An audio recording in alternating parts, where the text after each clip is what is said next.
तो dear students, ये है कालिदास कवि कालिदास का निबंध संस्कृत में आपके सामने। एक एक वर्ड को कैसे पढ़ते हैं उसका प्रोनाउंसिएशन भी बताएंगे और मैं कोशिश करूंगा कि आपको एक एक सेंटेंस का हिंदी मीनिंग भी समझा पाऊँ, तो आपको ये याद करना बहुत इजी हो जाएगा। तो बिना टाइम गवाए शुरू करते हैं। संस्कृत का निबंध है कवि कालिदास। पहली लाइन है कालिदासः भारतस्य श्रेष्ठतम कवि। इसका मतलब ये हुआ कि जो कालिदास थे वो भारतस्य यानी भारत के श्रेष्ठतम कवि थे, बेस्ट वाले कवि थे। स न केवलम भारतस्य प्रत्युत विश्वस्य श्रेष्ठतम कवि। और आगे जो है इस लाइन को और भी परफेक्ट करके बोला है कि सह यानी कि वे, न केवल भारत के, प्रत्युत का मतलब जबकि पूरे वर्ल्ड यानी विश्व के श्रेष्ठतम कवि थे, यानी कि सबसे बेस्ट वाले पॉइट थे। अब आगे देखते हैं। अतएव सह कविकुल गुरु रीति कथ्यते, और इसलिए ही उनको कविकुल का गुरु इति कथ्यते, मतलब ऐसा कहा जाता है। तो आप भी जानते हो कि जो अपना काम बेस्ट करता है उसको उस फील्ड का गुरु मान लेते हैं। तो यहाँ पर कालिदास इतने बेस्ट थे कि उनको कवि के कुल का गुरु माना जाता है। उसके बाद क्या है, तेन विरचिताः सप्त ग्रंथाः अतीव प्रसिद्धा। तेन विरचिता का मतलब उन्होंने जो रचनाएं करी थी, सप्त ग्रंथ यानी कि 7 ग्रंथ। अति प्रसिद्धा का मतलब बहुत फेमस है, उनकी रचित 7 ग्रंथ बहुत फेमस है।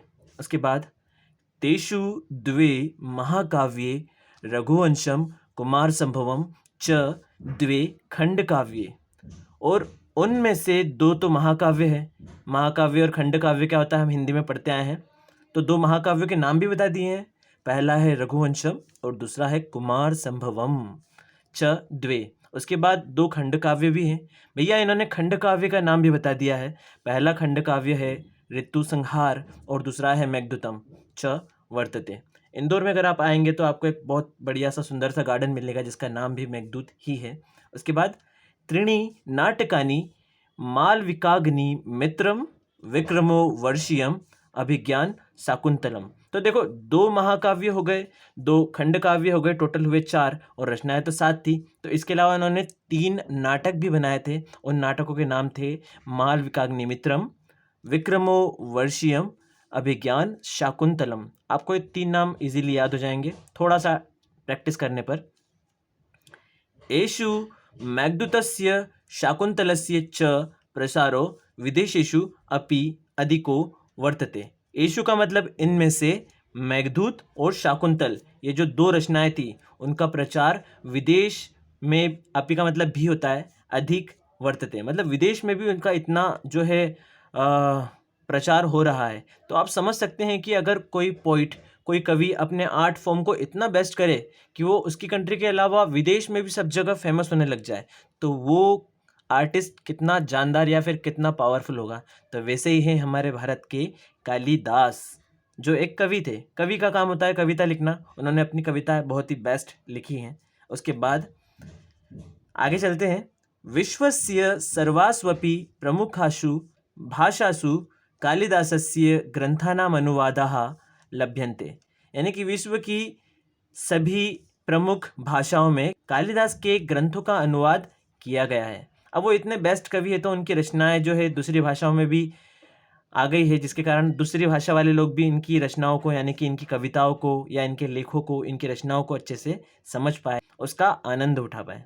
आगे लिखा है कालिदासस्य नाटकानि अद्यापि न केवलं भारते प्रत्युत विश्वस्य प्रसिद्धेषु नगरेषु अभिनीयते, यानी कि कालिदास के जो नाटक बनाए हुए थे, अद्यापि का मतलब आज भी, न केवल भारत, प्रत्युत जबकि, विश्व के प्रसिद्ध नगरों में भी, अभिनीयत का मतलब किए जाते हैं, यानी कि कालिदास जी के द्वारा जो नाटक बनाए गए थे वो आज के टाइम पर भी भारत में और विदेश में जो है प्ले किए जाते हैं। और उसके बाद है कालिदासस्य जन्म कदा जातमिति न विदितम।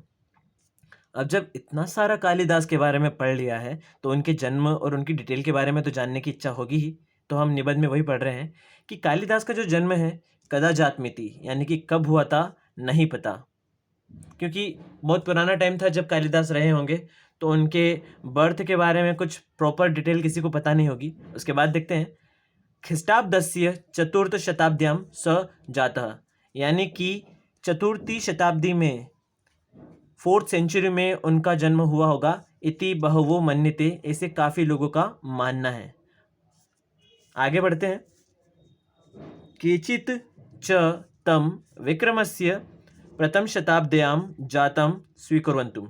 और कोई कहता है कि जो महाराजा विक्रम थे, यानी कि राजा विक्रमादित्य प्रथम शताब्दी में थे, उनके ही टाइम में प्रथम शताब्दी में कालिदास जी का जो है जन्म हुआ, ऐसा मानते हैं। क्योंकि जो विक्रम, उनको राजा विक्रमादित्य के सभा का एक रत्न माना गया था, महत्वपूर्ण रत्न माना गया था, यानी कि a very important person in राजा विक्रमादित्यस्य टेरिटरी।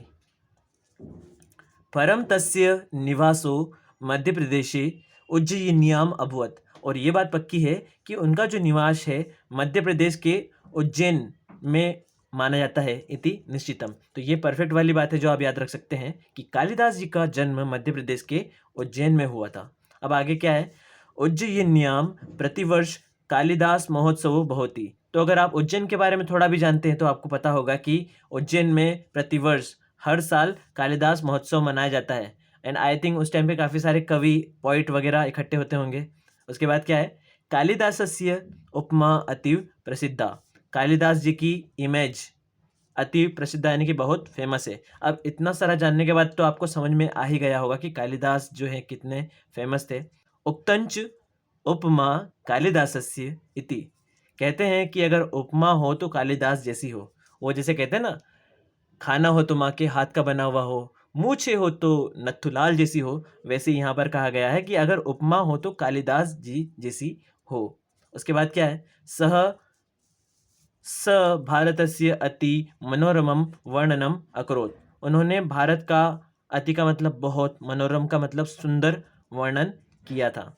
देन तेन तुल्यः कोऽपि कवि न यद्यावदि। और उनके कंपैरिजन में या फिर उनके बराबर कोई भी कवि यद्यावदि तक, न यद्यावदि यानी कि आज तक नहीं हुआ है। अतः एव उक्तम एको अपि जीयते हंत कालिदासो न केनचित। और इसलिए कहा गया है कि कई सारे कवि उत्पन्न हुए लेकिन कालिदास जैसा कोई कवि नहीं हुआ। तो अगर आपको निबंध समझने में मज़ा आया हो तो आप वीडियो को लाइक कीजिए, अपने सारे फ्रेंड्स तक शेयर कर सकते हैं, और आप कमेंट करके ये भी बता सकते हैं कि आपको कौन सा पार्ट अच्छा लगा या फिर आप आगे और क्या सीखना चाहते हैं इस चैनल के थ्रू। ये चैनल आपको फुल मार्क्स दिलाने के लिए रेडी है। तो अगर आपको वीडियो पसंद आई हो तो वीडियो को शेयर करें, सब्सक्राइब करें चैनल को। Thank you very much.